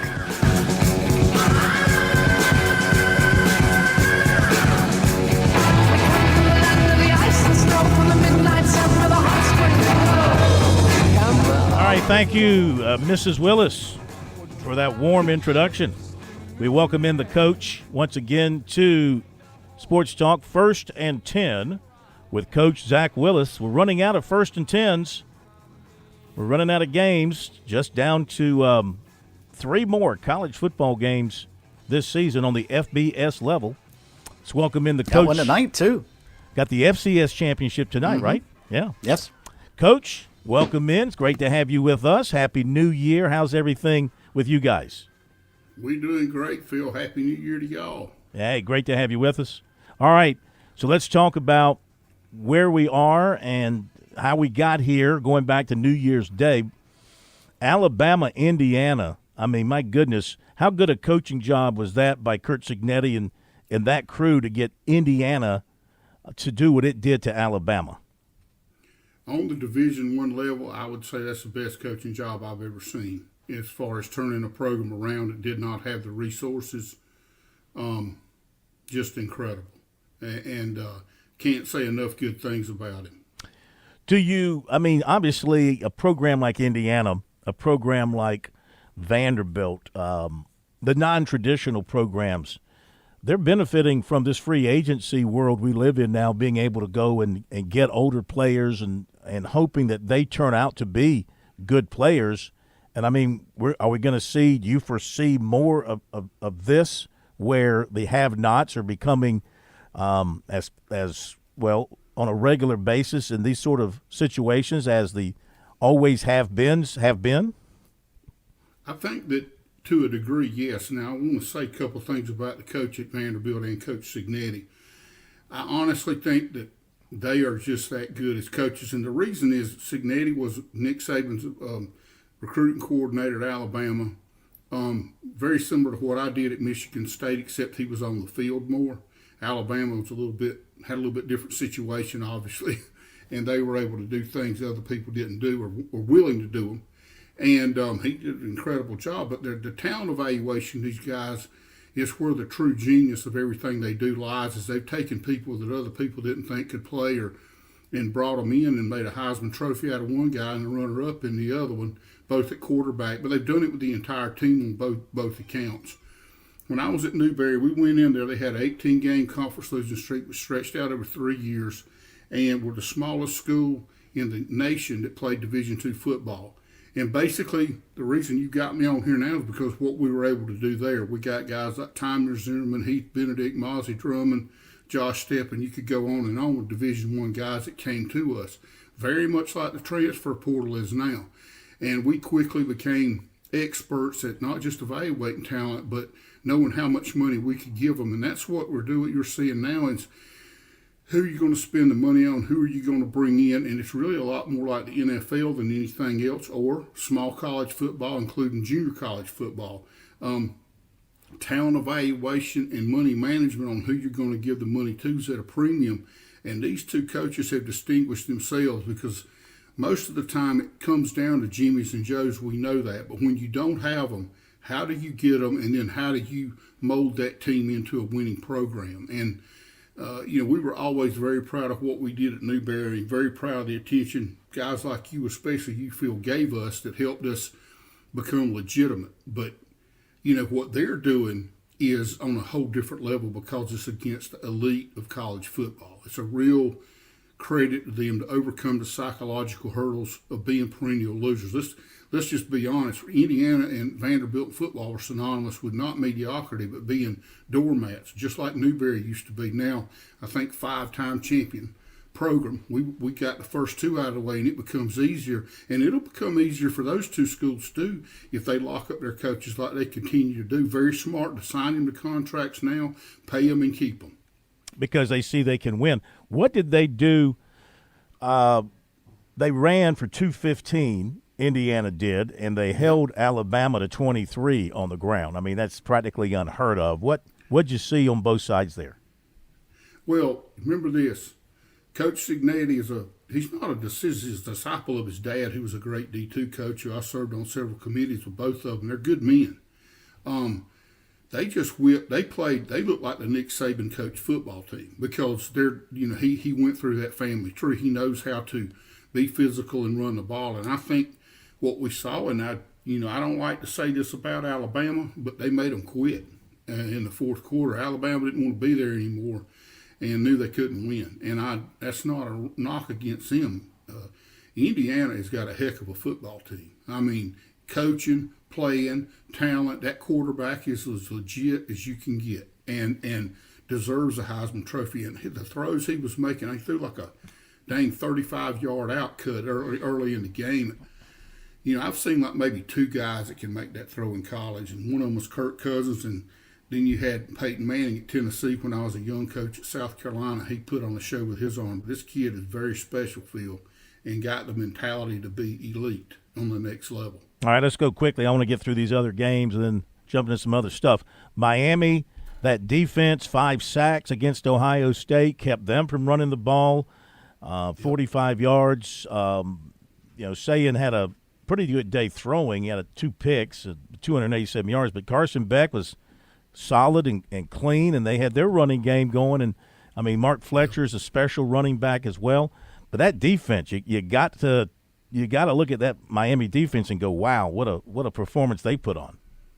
Well, they did it 2 weeks in a row. The performance down at Texas A&M to me was at least just as impressive, if not more so, because they physically dominated a very good football team. Ohio State, I felt like they really just neutralized them. I was really, really, really impressed with the physicality overall of Miami. Their offensive line was doing things to the Ohio State defensive front we hadn't seen done in a long, long time, and just completely dominating them. That big running back, exactly.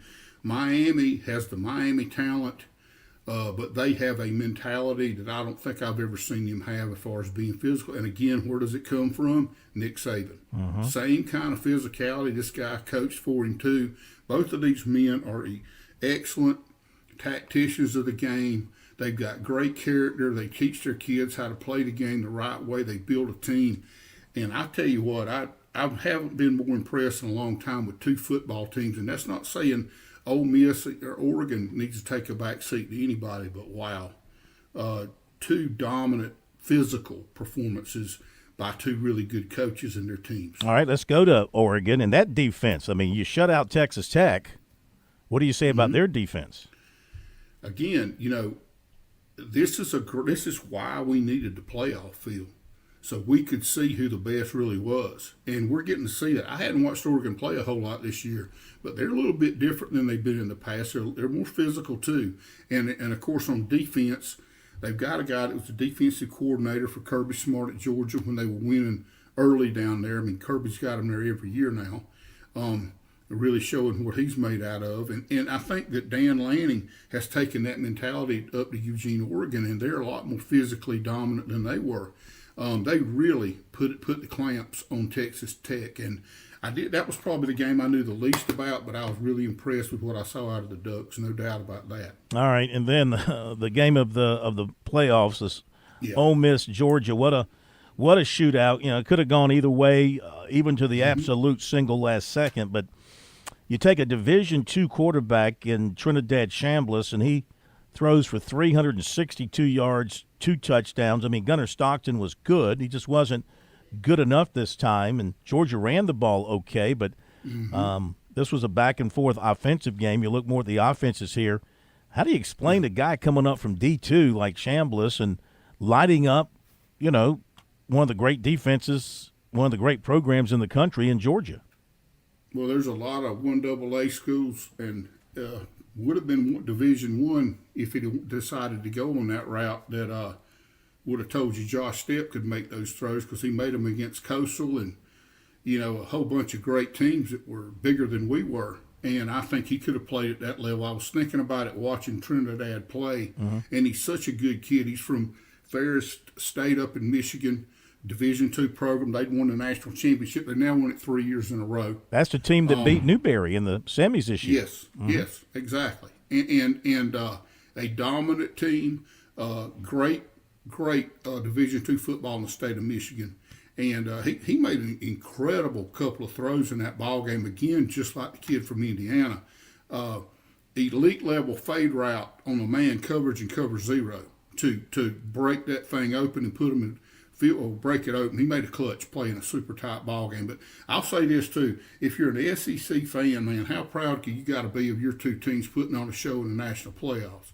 I mean, that was guts and heart from both teams. Neither one of them really deserved to lose that ball game.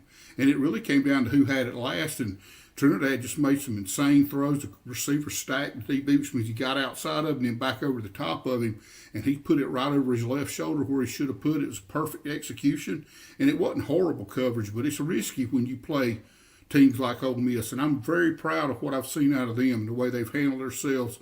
That was a gut check for both teams. And I felt like they both passed. Just had only one of them could win. Before Bergie asked you this last question, sorry, Bergie, I just saw this and wanted to jump in.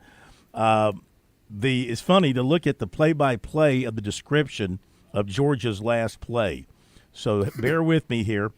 With 1 second to go, Stockton pass complete short left to Young, called at the Georgia 35 for 12-yard loss to the Georgia 19. Lateral to Jones for 1-yard gain to the Georgia 36. Lateral to Lucky for 3 yards loss to the Georgia 33. Lateral to Jones for 5-yard gain to the 38. Lateral to Young for 7-yard loss to the 31. Lateral to Young again, I don't know how they did it twice, for 5 yards back to the Georgia 26. Lateral to Lucky for 7 yards to the Georgia 33. Lateral to Jones for 13 yards gained to the 46. Lateral to Young for a 14-yard loss to the 32. Lateral to Lucky for no yards to the 32. Lateral to Bell for 11-yard loss to the 21. Lateral to Maddox for 2-yard loss to the 19. And then there was an illegal forward pass decline. Of course. I mean, that's pretty good. Pretty good job of the stats man keeping up with that. Go ahead, Bergie. Imagine inputting that in real time and also broadcasting that in real time. Good really? Stuff. 1st and 10 tonight with Zach Willis as we look back on the quarterfinals, get ready for the semis in the college football playoff. And Zach, this is not a new thought. It will be a talking point, I'm sure, going into the offseason when college football probably decides to expand. But the top seeds continuing to struggle in their first game of the playoffs. Does the layoff hurt the number one, with the exception of Indiana? Does the layoff hurt those top-seeded teams that much, or is the committee doing a poor job of seeding these teams correctly?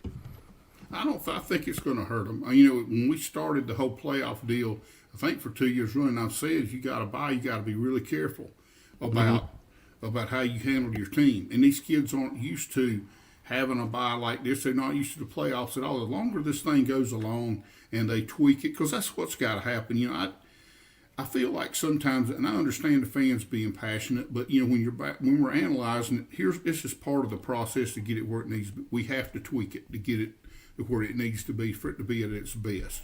There's going to always be issues about seeding. I think that they need to lean harder on the Power 5, and Power 4 now conferences, and give them more access, because the two teams they led in this year, I definitely think we had more deserving teams out there to play. But I understand the mentality behind it. I understand what they're trying to do. It's all coming from a good place. Now, how competent are they in doing it? They'll get better. The committee will get better. Number one, they'll pick better people to be on it once they see who really knows what they're doing. And number two, they'll get better at choosing the teams with practice. It's like anything else. It's a new thing. We're going to have glitches. We're going to have problems. But all in all, I couldn't be happier with it. Nettie Kirk talked about the layoff because he's coaching playoff ball in Division II when he was a head coach and working for his dad at Cal PA, I think it was. And we always talked about, you know, strategy for playoff games and things after layoffs because we had them. We had to do that. You know, if you got a bye, that wasn't always a good thing. remember me and Tommy Spangler talking when we won the first championship at Newberry. They just won their first year before at Presbyterian. And we talked about they had a bye and they got smoked.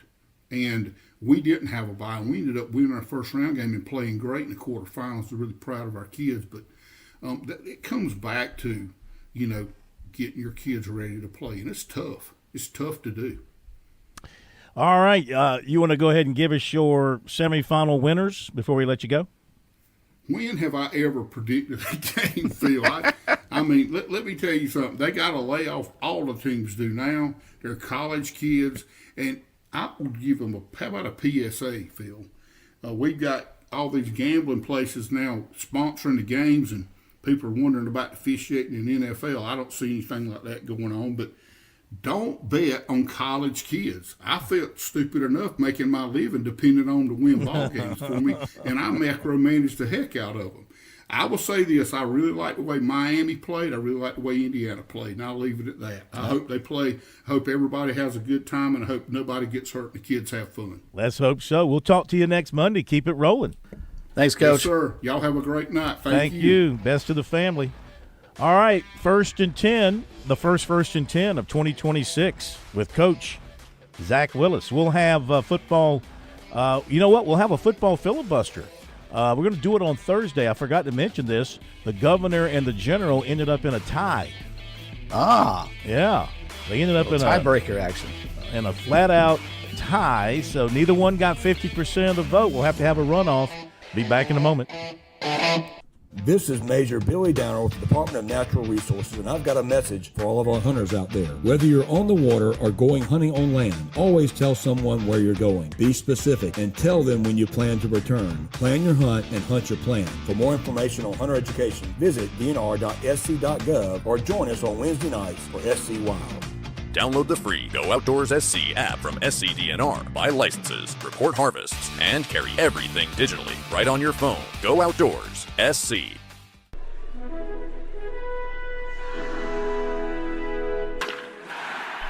Make your plans now to get to the coast for the Palmetto State's premier baseball showcase. The Classic, March 5th through 8th at Mike Johnson Park in Georgetown. Now in its 36th year, the Classic features the best high school players and teams from across South Carolina. Don't miss your chance to see the state's top Major League Baseball prospects and title contenders at the Classic. Presented by Coastal Chevrolet Cadillac Nissan. There'll be games and contests, including a home run derby throughout the weekend. Visit theclassicgtown.com for tickets and more information. The Classic, showcasing South Carolina's finest in high school baseball, March 5th through the 8th in the state's best ballpark, Mike Johnson Park in Georgetown. Play ball!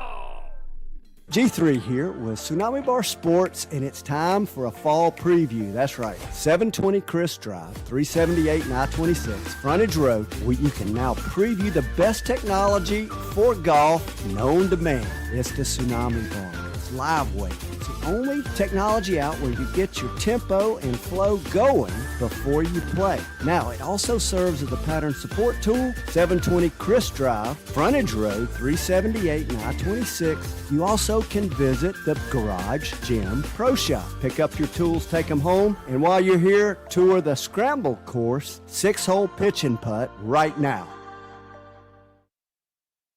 The holidays are here, and Founders Federal Credit Union wants to make them brighter. Right now, when you open a home equity line of credit, you'll get up to $750 toward closing costs. That's more in your pocket for home improvements, debt consolidation, major purchases, unexpected expenses, a vacation, or getting caught up on your Christmas presents. The possibilities are endless. Imagine starting the new year with financial flexibility and peace of mind. But hurry, this special offer ends December 31st. Save more and make this holiday season one to remember. Plus, you'll enjoy competitive rates and flexible terms designed to fit your budget. Don't miss this chance to turn your home's equity into the gift that keeps on giving. Visit foundersfcu.com/HELOC for more information. Membership qualification required. Institution NMLS identifier number 410646. Equal housing lender. See website for details.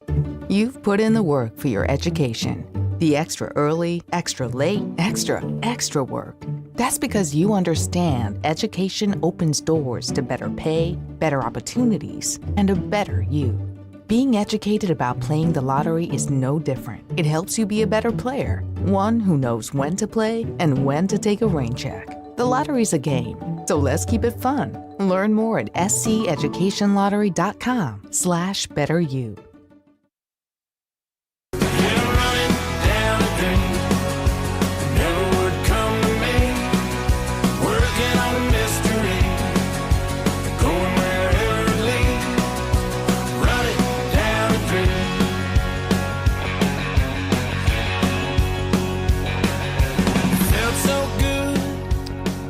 Great guest tonight. Thanks to Dr. Rick. Thanks to Zach Willis for being with us.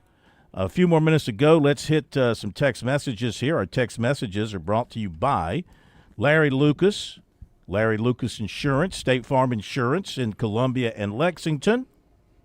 He's been taking care of people across the state for more than 2 decades. You probably have insurance, but switching is easy, and bundling can save you hundreds or more. Visit LarryLucasAgency.com or give Larry a call, 803-799-1998 for his Columbia office. For his Lexington office, 803-359-0770. Give Larry the business. Give Larry a call and give Larry the business. All right, Phil, I live in Rock Hill. During the early 70s, Rock Hill and Northwestern had some great basketball games. Rick Sanford was a really good basketball player. If he wanted to be, he could have played college basketball on the D1 level. Rick Sanford was that good. Yeah, I remember. Didn't know that. Well, he was all around a great athlete. You don't play in the NFL like he did. No, I get that you're part. Overall, great athlete. Okay, thank you for that. Ray sent us. This might be a first. Good way to start the new year from Hateful Ray. He says, great segment talking about the Rick Sanford interview. So thank you there, Hateful Ray. It was. Yeah, I enjoyed it. Yeah. Let's see. Did Phil really say Turbo Richards the best ever from Northwestern right before bringing on Northwestern legend Rick Sanford? Thanks, Danny. Yeah, a little stinger there. It says Daryl, not Danny. Thank you, Daryl. Would that be a factual error? What's that? You said his name was Danny, and no, that's not a fact. It's a misread, and typos don't count. Has to be factual. Let's see. Somebody texted us to let us know it was Dr. Rick's birthday, so thank you for that. From the 305, Phil, you the GOAT. What up, Josh? What up? Appreciate that. Let's see what else we got here. I'm reminded, this is from the 803, I'm reminded of Melvin Ingram, who came to South Carolina as a linebacker, briefly moved to fullback, then back to linebacker, and eventually played as sort of a defensive end. It was his junior year that he actually started getting the opportunity to start games and made a big impact. What if he had left after his sophomore year? He's talking about Josiah Thompson leaving South Carolina.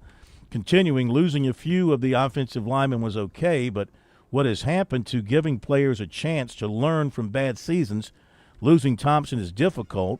He didn't have a good year, but he was only a sophomore, and so many linemen make big improvements as juniors, and South Carolina will miss out on that. Another team will likely benefit. Good messages there. Nobody has any patience anymore, not the players, not the coaches. You know?